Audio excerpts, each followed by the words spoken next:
I've always thought it was stupid how like, oh, prism gold, gold, prism gold, number to 10. Topps Chrome, it's number to 50. But the 50 in Topps Chrome just it seems like holds more value than the out of 35, which is rarer. And I tell you why, minor if I memory serves me correctly, that 35 or that 30 parallel, or it may even be the 99. I'm not really sure. But whatever the green parallel is, it is more rare, but that green parallel does not, unless it's a color match to a The green either team. looks I'm gonna tell you green parallels in sports cards are about like redheads. Yeah. They're either twos or they're tens. And there's no in between, and that's just how it is. And you're laughing. I'm not wrong here. I'll stand on that. You're never gonna find a redhead that's a 6. That may be the greatest thing you've ever said on this podcast. You realize Look, that, right? I haven't been proven wrong yet. Wow. I can't wait to cut in. This is gonna be fun. All right. I think the green looks good. It just doesn't match. It doesn't match Beautiful green. anything. It doesn't match Beautiful anything. green. Unless it's a green goblin, unless it's the Oakland A's, the Why do Boston some products get Celtics. purple and other ones don't get purple? Why do some get teal and some don't get teal? Yeah. Well, I've had enough. hopefully this is a move to solving some of that. And good for them. Good for them. I mean, it wasn't long ago when I got back into the hobby and there was a lot of confusion and I made a lot of mistakes buying the wrong product, chasing the wrong thing. So I think this is a good thing.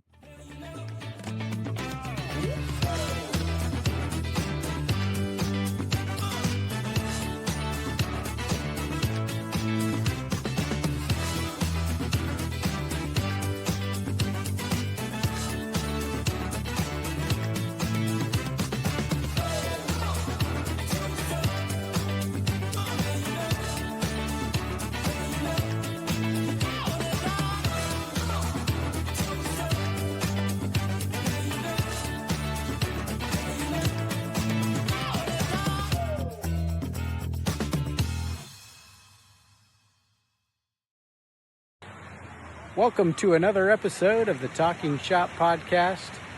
Coming to you live from Panama City Beach. All right, maybe not live. I'm recorded. But we're here to talk some shop with you. You got It's Cobb, Jacob with us over on the gram. Got Frisbees coming at me. You got medium rare sports cards over on the gram. Michael, also your co-host, ready to talk some shop with you while I hang out on the beach.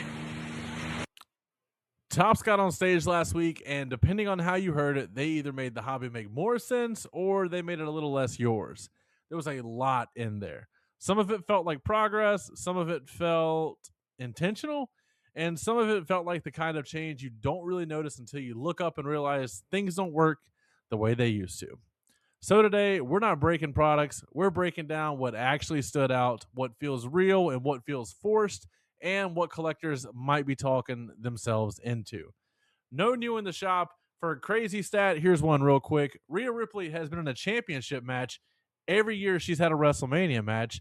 And after that, it's just going to be me and Michael chopping it up about the Topps Industry Conference.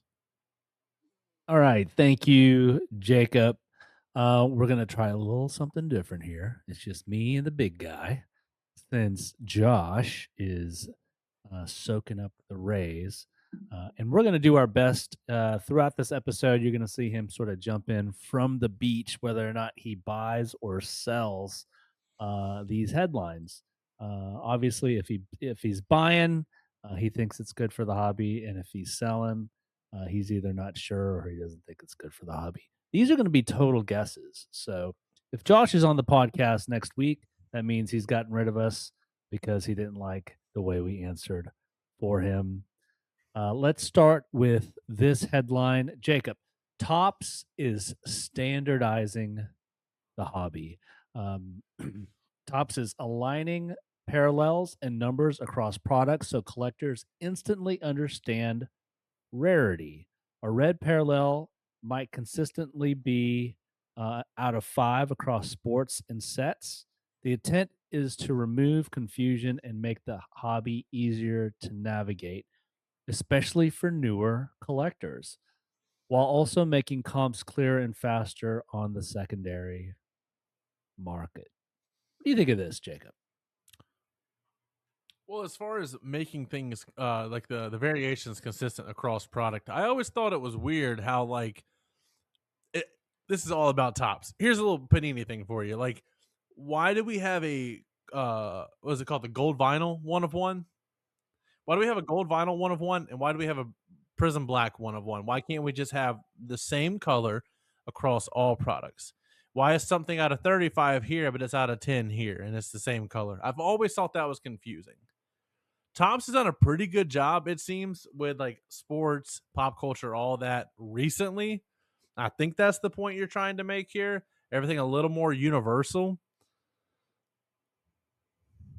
I think so. Look, I don't know where I heard this first, but um, sometimes throughout life, people take advantage of your confusion.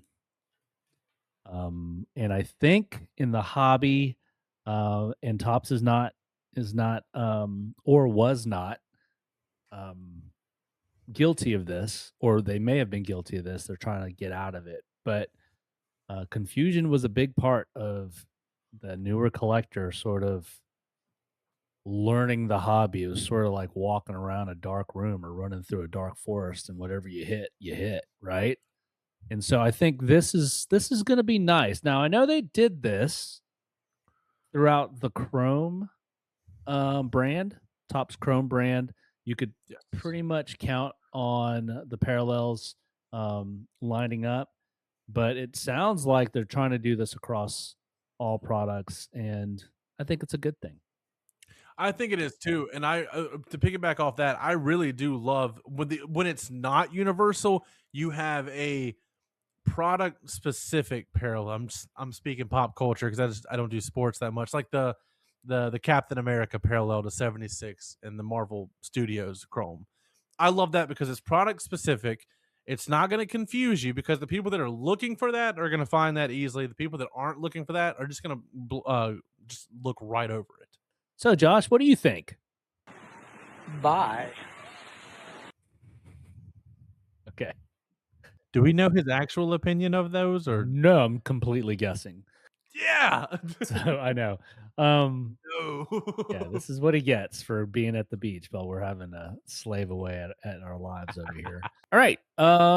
Next, and this is going to be tough for you, Jacob, because you are not a sports guy. I know ball, Michael. I know ball. But headline number 2: NBA Hoops returns as the entry level anchor. Topps is reviving NBA Hoops as a true entry level product, lower price point, wider access, designed to bring in new collectors. This rebuilds the base of the hobby funnel, giving people a starting point that doesn't require heavy investment. Historically, though, even entry level products don't stay entry level once demand builds. Thoughts, Jacob? I thought NBA Hoops was a Panini product I did too. because I just looked it up. I was like, we've talked about this before. Yeah, they that was my understanding of it too. I thought it was a Panini product, and this may be opening the door. I don't know what other intellectual property Topps is sort of siphoned from this license agreement, this license transfer, but this has got me curious.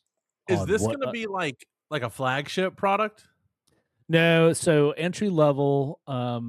So for I know that you're not a sports guy, but so there's flagship, like Topps Series 1 in That's like your paper baseball. product. That's a paper product. Topps, I mean NBA Hoops is a paper product. Now Okay. there was a chromium version of it, but it never really caught on. They just made a shiny version of it. Because if you're going to get the chrome ones, you'd rather get the chrome. Yes. finest, something like Yes. that. Absolutely. So, but yeah, this was I thought a traditional Panini product, and now it's going to be very, very interesting to see the Topps logo on it. Now, like I said, I did just look it up, and I don't know if NBA and for Panini NBA 24-25 season is licensed or not. Do you know off the top of your head? I do not. Because the hobby box price, just quick Google search, was like $140, which is, we were talking about a little bit in the pregame. That's unheard of now. It's hard to dip your toe in on a fun product unless you're dropping $300. If they can do something like that, I think that will give it a little more intrigue than people might have towards it because it's affordable. Or maybe if they just print the crap out of it, then you can find it at retail or hobby shops with no problem. You're not gonna like, oh man, I walk into a store and I hope I see this. Like, no, it's gonna be there. It's like I got to get some eggs, you know. Yeah, they're running the same playbook. They're running the same playbook they do for baseball. Interestingly enough, I heard a stat the other day. This isn't a crazy stat, but Another I did crazy. hear another stat the other day that baseball has actually overtaken basketball as the second most popular sport in America. Really? And that's been it's been years. I mean, baseball was deemed boring, slow, but I think the advent of the pitch clock speeding things up, and then a guy named Shohei has really, really um, helped baseball make this move into to number two. And Tops is trying to mitigate that slide of the NBA, I think, with putting in entry level products, because I really do think that this is going to help um, the new collector, the kid that is shooting basketball, shooting hoops in his front yard in the driveway. The kid that loves Steph Curry, the local kid that loves LaMelo Ball. If they're not collecting and they want to get in on something that isn't super expensive, I think this is a smart move. I think we need a product, and I'm not saying NBA hoops is going to be it. I think we need a product to where, hey mom, we're going to the store. Can I get something? She's like, you can get one toy. I think we need a sports cards version of that one toy. And I think It's this might be cheap, it. not going to break the bank. It's going to be like, okay, I can throw $15 that way. Yeah. You know, I would say 10, but 10's not realistic. I don't think. And 15's a little sweeter. I think the thing is if this hoops product comes out and it is entry level, they're going to have to stuff this product with some veterans that aren't playing anymore and some legends, simply because there are a million Major League Baseball players. I mean, there are more teams, there are more players, more positions. NBA teams, they don't have that many players. And so while this may be entry level, I mean, the dads may get a kick out of it You too. call it the entry level anchor. You got to have your anchor people in the product. Yeah, absolutely. It's like, why would you put out a wrestling product if Hogan's not in there? Right. This doesn't make sense. Why would you do that? That type of thing. Absolutely. Josh, what do you think? Sell. It's gonna be so funny. I like that part too. Like Dora.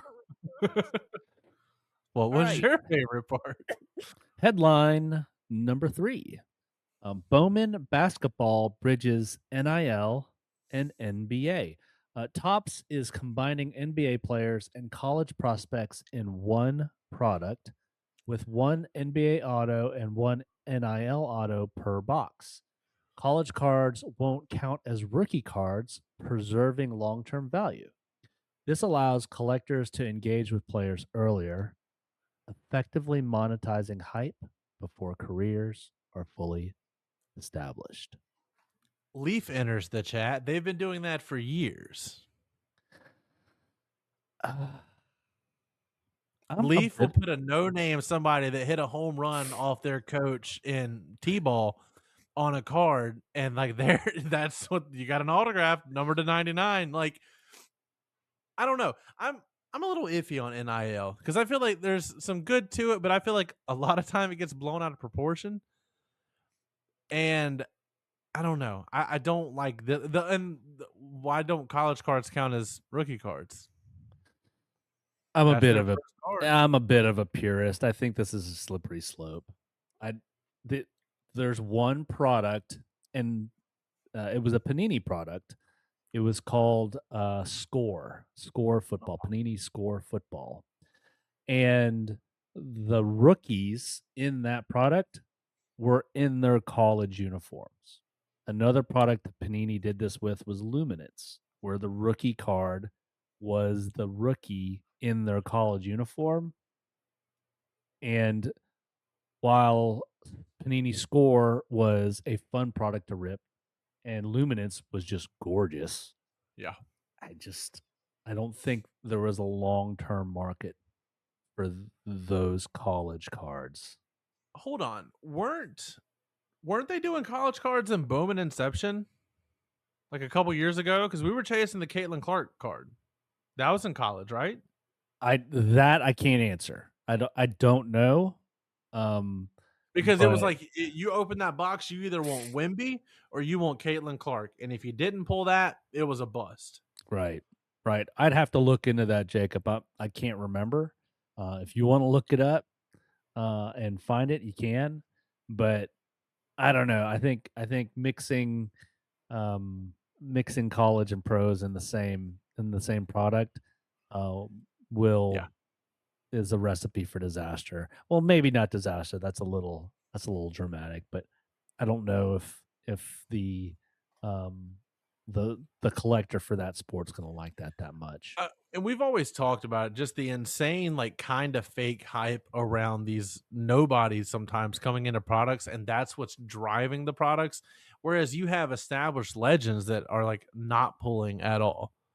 Like, Yeah. people are chasing the hot new rookie that's going to bust in week 3, and then they're stuck out thousands of dollars. Yeah.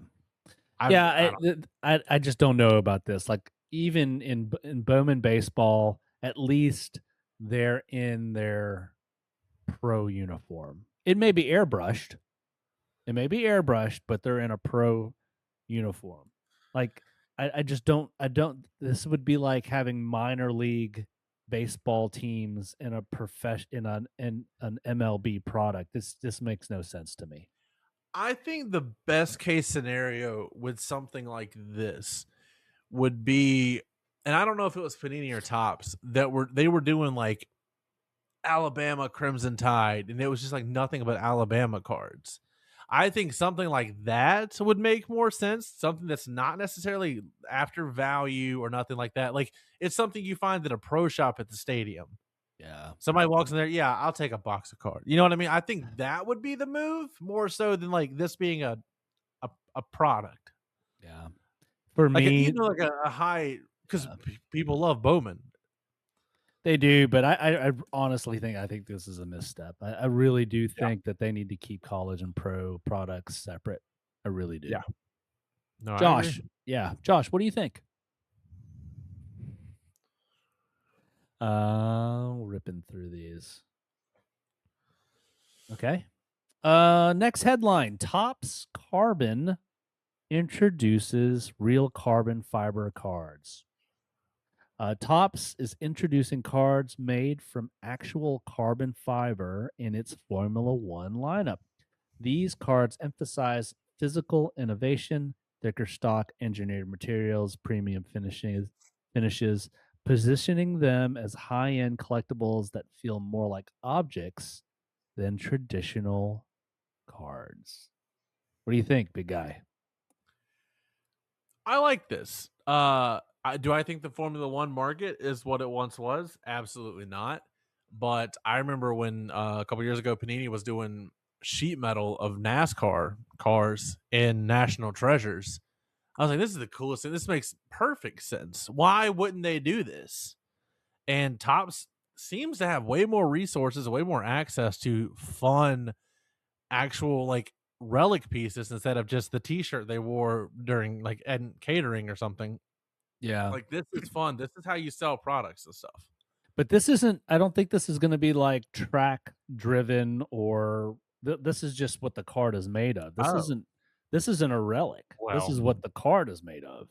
I was not listening. I still stand by that, but that's pretty cool.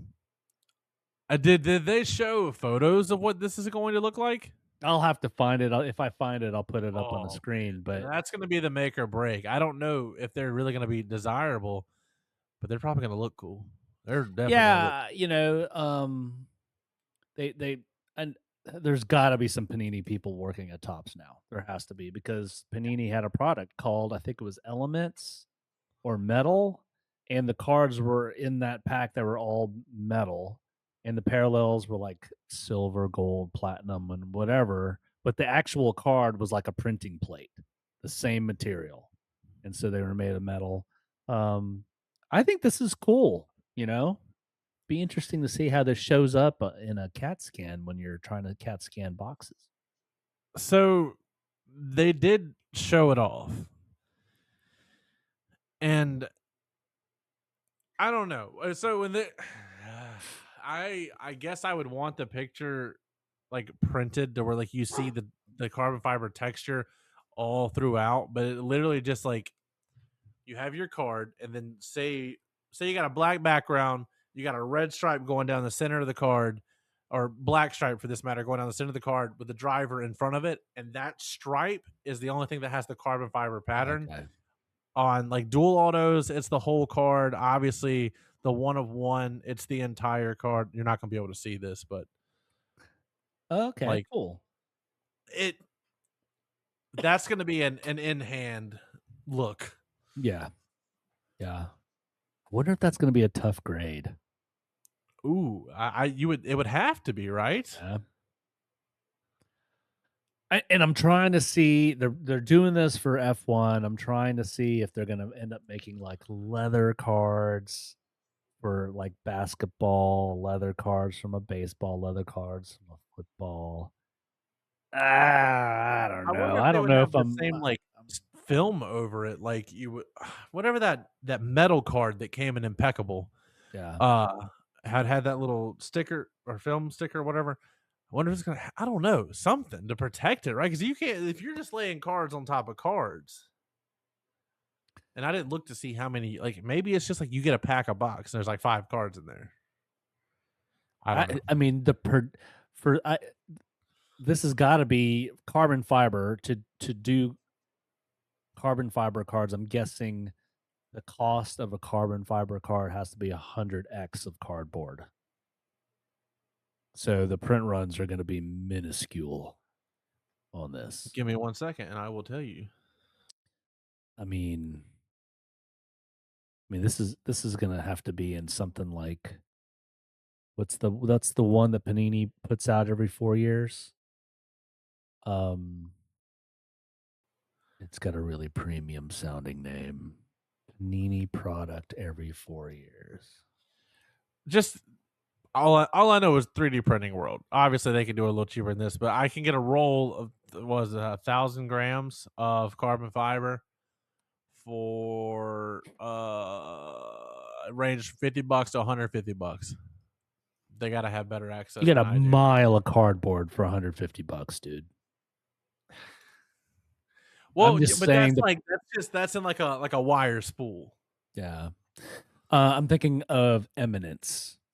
That's a product that comes out every 4 years. But if they're Yeah. thinking outside the box for Formula One, you know something stupid is coming to like a product that actually really, really sells. It has to be. Right? They've been very good about sort of beta testing concepts and then taking that concept and spreading it throughout a product or taking that concept. So like you mentioned, maybe there's the carbon fiber and maybe there's a fiberglass and maybe there's a steel and maybe there's a titanium and they're going to use those as maybe the parallels. I don't know. I'm just thinking because it's something other than cardboard, it's going to be a tiny, tiny print run because they're not going to be able to manufacture these things at scale. Josh, what do you Sorry. think? Sell. All right. All right. Next headline: Disney sketch cards by real animators. Topps is partnering with actual Disney animators to create 101 sketch cards, replacing freelance artists. These are original works from the same creators behind iconic characters, giving each card artistic provenance. Provenance. And turning it into a collectible piece of Disney history. So first of all, I had no idea that they were like using freelance artists to do some of these sketch cards. I thought Yeah, the this last was set, not yeah. a thing. What in the holy heck? Really? Like they go on to Upwork and find a freelancer and they're doing Disney cards? I hate that just Don't get me ruins the wrong. magic of Disney. Disney has a whole festival at Epcot for a couple months in the like late winter, early spring, celebrating artists, and they have artists that they have given the rights to go and do their stuff. There's a guy I like, Dom Corona. I got a couple of his art pieces in my car that I got when I went down there. So like they commission that stuff out, but obviously you have your in-house. I want the guys in California at the animation studio doing this stuff. My one problem with this is, are they getting current people to do sketch cards? Because I don't want them taking like historical sketches from like their 9 old men, the original like 9 animators. I don't want them taking those and cutting those and putting the, because we talked about this before with like historical relics. Like I don't want a cut auto of Thomas Jefferson. No, I want him saying like, "Hey, go get some bread, Thomas Jefferson." You know what I mean? That's cooler to me from a Right. historical point of view. So they showed off a couple pictures of it. I was able to pull them up. I'm hopeful. I really am. They look cool though. They really do. I've never been a sketch card guy. I think this is a little bit of a different situation. If there's going to be a product where a sketch card has any value, it's going to be Disney. It's not going to be sports. It's not going to be sports adjacent. It's got to be animation. Nickelodeon's not making cards. Pick your next favorite studio. It's got to be Disney. Here's the thing, Jacob. If you had the greatest, most famous Disney animator walk by me on the street, I wouldn't know him from Adam's House Cat. Yes, there are very few that like. Same thing with the big thing when you're going there is to look for they call them the Imagineers. They're engineers that work there. You got your famous ones that worked on big projects. You could point them out of a crowd easily, but like I don't know. Also, with we've talked about this before. Why do one of one cut auto or not cut auto?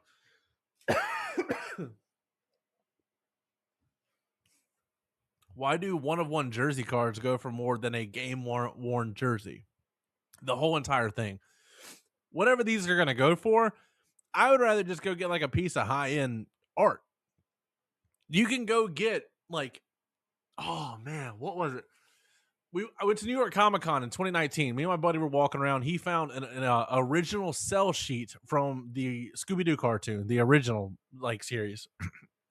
He paid like $150 for a frame, which isn't hateful for like an actual piece of something. That's pretty crazy. Yeah. I would much rather have that over a sketch card. Yeah. But this is the only place the sketch card works, I think. I think so.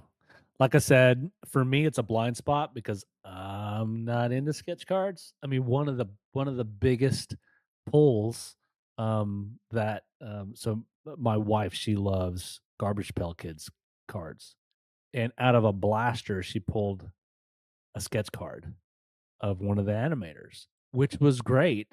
But even her, she's a big fan of the product, she was like, I don't know who that is, but this is cool. So we'll see. We'll see. Josh, what do you think of this? Bye. Yeah, no. The fact that you can, I always say it's cool you can find stuff like that. An original sell sheet. That's wild. Yeah. I feel like you have to display it in a certain type of glass frame or it can get damaged over time. Like, it feels special. No sunlight. Yeah, it's pretty cool. Looking at the cards, they show off a beautiful Elsa and Hercules. So I'm hopeful. I'm sure they're going to look great. I don't think anybody's doubting that. All right, next headline. Cosmic Chrome goes 100% on card autos. Topps confirmed that Cosmic Chrome basketball will feature only on card autographs, no stickers. The announcement was met with applause, reinforcing that collectors still see on card autos as the gold standard. It also highlights a growing gap between premium and lower tier products. Thoughts on this, Jacob? Seems like a win to me. And people are going to argue, well, when you have on card autos, you run the risk of the card getting damaged. Okay.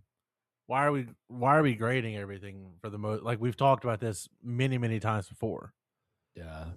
At the end of the day, you still have a out of 5, out of 10 card, whatever. Like, that person signed that card. You don't have a streaky auto on a sticker that kind of, the Mike Tyson situation. It runs off top and bottom. They signed that card, and I know we don't see it a lot in sports nowadays, but I always throw up. Go look at NASCAR drivers from the 90s. They have such elaborate autographs. They look like works of art. So you can put that on a bigger space. I don't care if it's covering the guy's torso. You have something instead of an initial on a little sticker on the car. You know what I mean? I get it, but it eliminates some of the legends then for me. Yes. But well, Cosmic Chrome basketball, this Cosmic Chrome product doesn't really feature legends. I'm trying to think, so I may have to retract that. You're not going to find a lot of legends in the Cosmic Chrome baseball, so maybe this is just going to be for the modern player, which would make this more feasible. So this makes sense. even then though, 99% of your checklist is on card. And then that guy that died 2 years ago, they still got some stickers in the back room.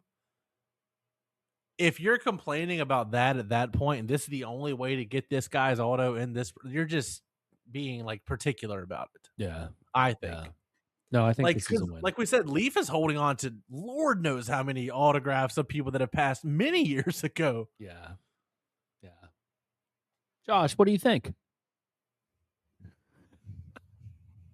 What'd you think about that one, Michael? What do you mean? What'd you think about the on card? Me? I love the Yeah. on card. I always go back to NASCAR. Those guys look like founding fathers with their autographs. Yes.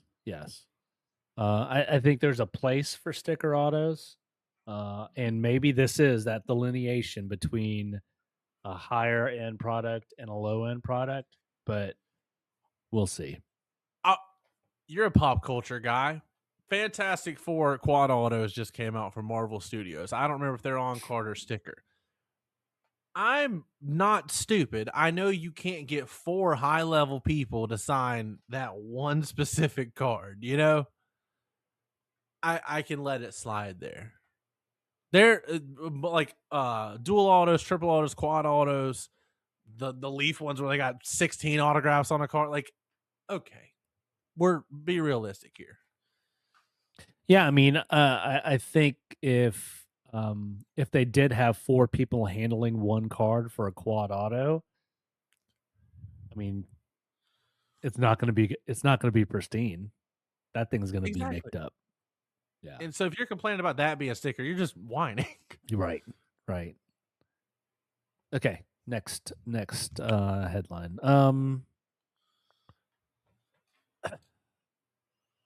Okay, here we go. Next headline. Relics are becoming game specific and Relics are shot. becoming relics are becoming game specific and verifiable. Topps is moving towards relic cards tied to exact games or milestones instead of vague player worn language. This adds traceability and context, aiming to restore trust in relics by connecting them to real, verifiable moments. This is a no-brainer. This shouldn't have been a thing in the first place. You're right. This is I've always thought the whole player worn to where they wear it for 5 seconds in a photo shoot. And I always thought that was I always thought that was a bit of a bait and switch. I do think that they have hurt the relics game for so long with so many black t-shirt, white t-shirt relic patches that doing something, you're going to have to do something kind of crazy like the NASCAR sheet metal, stuff like that. Or in wrestling, they were putting their ring gear that you could tie back to that specific match. Like you got to have something to make, you got to make relics worth something again. Yeah. Because a lot of times these products, it feels auto or bust. Yeah, I always loved the comments around game worn stuff, especially baseball, when it was in a card and it was like dirty. Like you could see the dirt from the field. And that was like, yeah, then that's when you were like, yeah, that's been on the player, that's been on the field. And Give me a skid mark patch. You know, like I want something like no, like them sliding on the ground. Oh, Michael. that's skid mark. Be an adult here. Okay, he was sorry. skidding. There's a mark on his pants. Let's call that a slide. Let's call that a slide mark. How about not a skid mark? Call it what you want to call it. You know what I'm talking about. Like you got to do something fun like that. Yeah. Or if you really want to go the extra mile, Topps has the resources. Stop being lazy. That patch you're putting in the card, I wanted an exact photo of that what's being worn from that patch as that card art. It might not be the most flattering, but that's a matchup. No, I actually think I love that. I love that. They have the resources. It's just laziness. Yeah, they do. Stop being lazy, Topps. Come on. Skid mark patches. Right. Josh, what do you think? Bye. All right, here's an interesting one. Next headline. 23 basketball products in one cycle. 23. Topps plans to release 23 basketball products in 1 year, covering all price tiers, maintaining constant product flow. While this creates options and accessibility, it also raises concern about oversaturation, collector fatigue, and diluted attention. I agree. Before I even saw the show notes earlier, when I read the headline, first thing that came to mind was oversaturation. Well, you can't.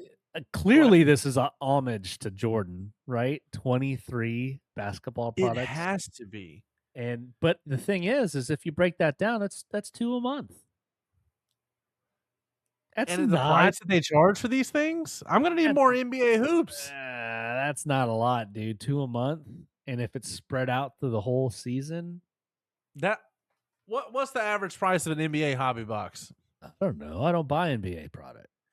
I'm saying about $300 on the low end. I saw Topps Chrome basketball, which is releasing, or Topps Chrome football, and football and basketball will probably be around the same thing. I've seen it in the $600 range. Yeah. That's a lot, Michael. It is for a hobby you box. know as well as I do. The collectors know no bounds. Yep. it's kind of hard to stop once it's like it's an addiction, honestly.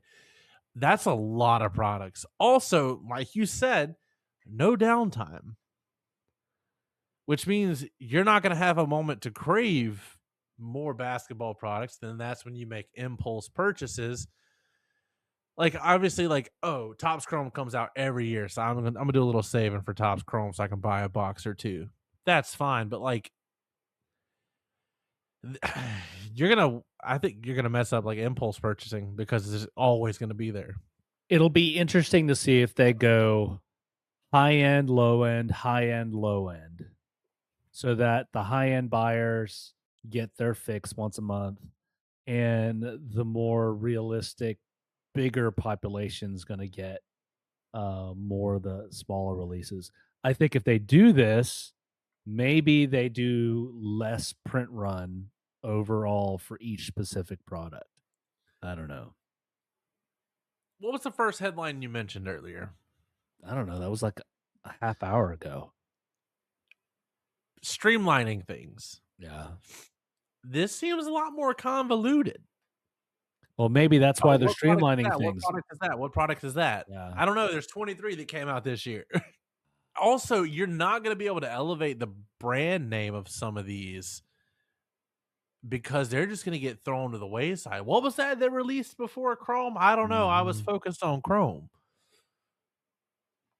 That's a great point, man. I just think what they're going to try to do is they are positioning basketball as like the comeback product of the year because it's so down right now. And so with Cooper, Flag, Conkanipple, obviously Wemby sort of taking over this next generation, and they're sort of the face of basketball, these new fresh faces. I think they're trying to strike while the iron's hot. We'll see. Possibly. Josh, what do you think? Bye. Next headline: products are being used. Blah, blah. Next headline: products are being designed using collector data. Data. Tomato. Topps is using collector behavior, what people buy, chase, and engage with, to shape future products. This creates a feedback loop where the hobby is increasingly influenced by how collectors act rather than just what companies decide to produce. That seems to be ever changing, which then kind of goes against the standardizing. I don't know, that can get slippery too. I agree. I think that that would there's a lot of traditionalists in this hobby. A lot. Yeah. I'm not jiving with that one too much. It seems I'm gonna tie it to something I know. They designed Tomorrowland in the 1970s based off what the 1950s thought the future would look like. Now in 2026, I think Tomorrowland looks old. They're like it's ever changing, but like a lot of people don't want them to change Tomorrowland because that's what they know. Right. Like that's the only comparison I can think of with it. I don't like so what? Oh, downtowns are popular. Oh no, this is top. What I'm just using an example. Downtowns are popular. Oh, why don't you make a whole product where it's based off like kind of downtown light? I don't know. The only way that I think this would work is now if they have a product that's a complete dud, pulling it makes sense.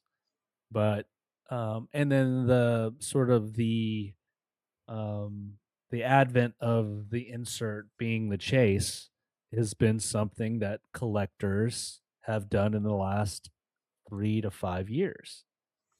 I just think that there's a place for product. Like, I could totally see them just abolishing Topps Heritage because of this. Because there's not going to be, you're not going to get the same sort of demand from it. But and then you're gonna lose some collectors because they like that old school feel and look. Oh, I hope they don't turn their back on the traditional collector with this. Because if not, you're gonna those are see the ones that want to spend, I think. well, yeah, but if we've talked about this before on this show, like breaking drives the hobby. No one is breaking Topps heritage. You're not gonna get a whole bunch of that getting purchased by breakers. And so and if it's they're gonna use collector data, it's not collector data, it's gonna be breaker data. That's what's gonna be driving this. And I think these niche products that traditional collectors love, I think those might be in jeopardy because of this. Sounds Josh, good to me. what do you think, Josh? Sell. Last topic, and then we'll let you go. But before we jump into that, if you've made it this far, please don't forget to like, subscribe, comment, leave a review. Here's the last topic in your wheelhouse, Jacob. Entertainment cards are becoming a serious lane. With initiatives like Disney sketch cards that we just mentioned, Topps is elevating entertainment cards into legitimate collecting categories. These products are now carry artistic value, provenance, intentional design, positioning them along sports rather than beneath them. Jacob. I've been singing the praise of them for years now. I'm just happy it feels like they're actually taken serious. I think Upper Deck kind of fumbled on the Marvel front, and Topps is just. I mean, say what you want to about monopolies. Topps has kind of just ran away with all the licenses for movies, sports, all that stuff, and they're not doing a half bad job besides pricing.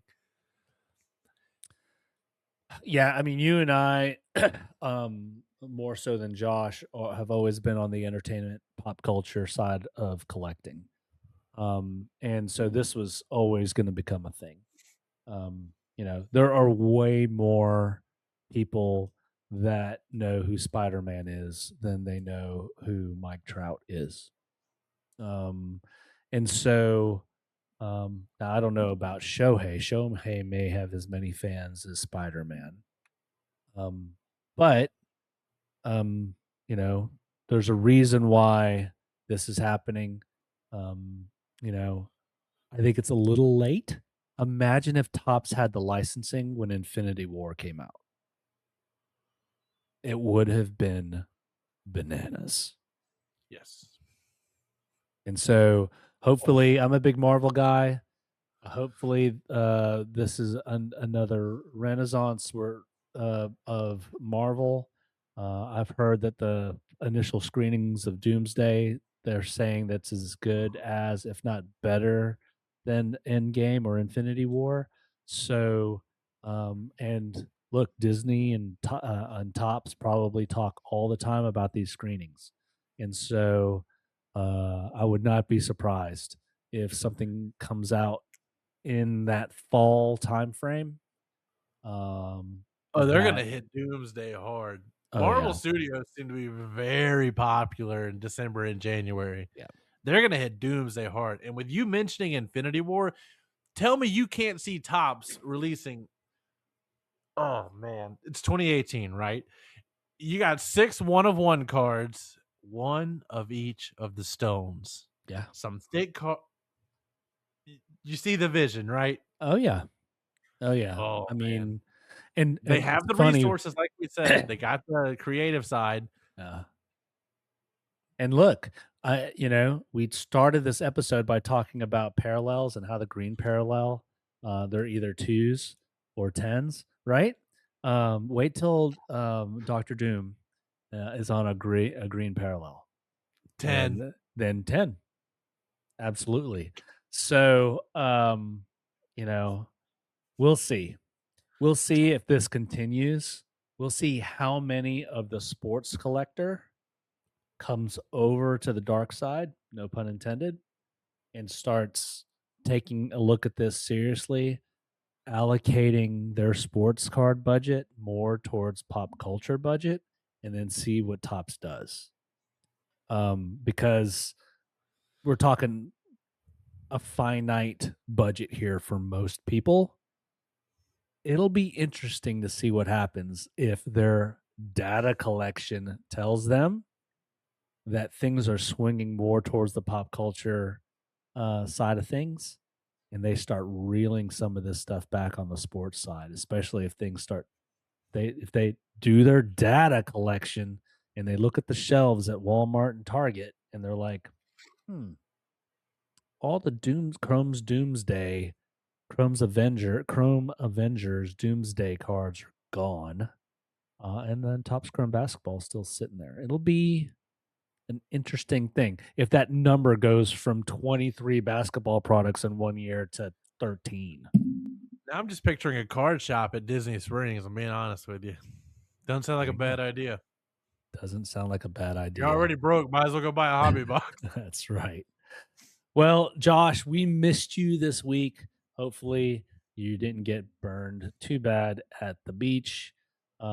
Jacob, thanks. I know it's a long day for you, so thanks for joining me in this special episode. And guys, thanks for listening and watching, and we will see you guys next week. Bye.